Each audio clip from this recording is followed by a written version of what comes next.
मोठी बातमी निवडणुकीच्या निकालाचे कल आता स्पष्ट व्हायला सुरुवात झाली आहे। या कलांनुसार भाजपला मोठा धक्का बसताना दिसत आहे। 400 पारचा नारा देणाऱ्या भाजपला बहुमताचा आकडा गाठणंही कठीण होऊन बसलं आहे।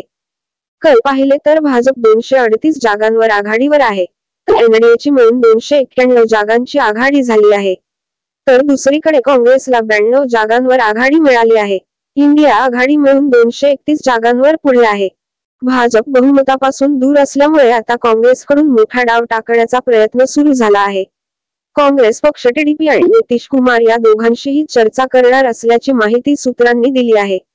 याशिवाय इंडिया आघाडीचे काही खासदार सत्ता स्थापनेसाठी कमी पडले तर त्यांची जुळवाजुळव करण्याची जबाबदारी शरद पवार यांच्यासारख्या मोठ्या नेत्यावर येऊ शकते। 30 खासदार कमी पडले तर त्या पक्षांसोबत बोलण्याची जबाबदारी शरद पवार घेऊ शकतात, अशी माहितीही सूत्रांनी दिली आहे।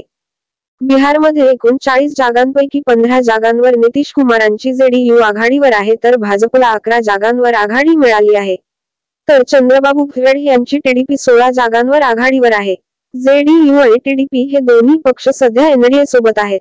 या दोन्ही पक्षांना इंडिया आघाडीत आणण्यासाठी काँग्रेस आणि शरद पवारांकडून प्रयत्न केला जाण्याची शक्यता आहे।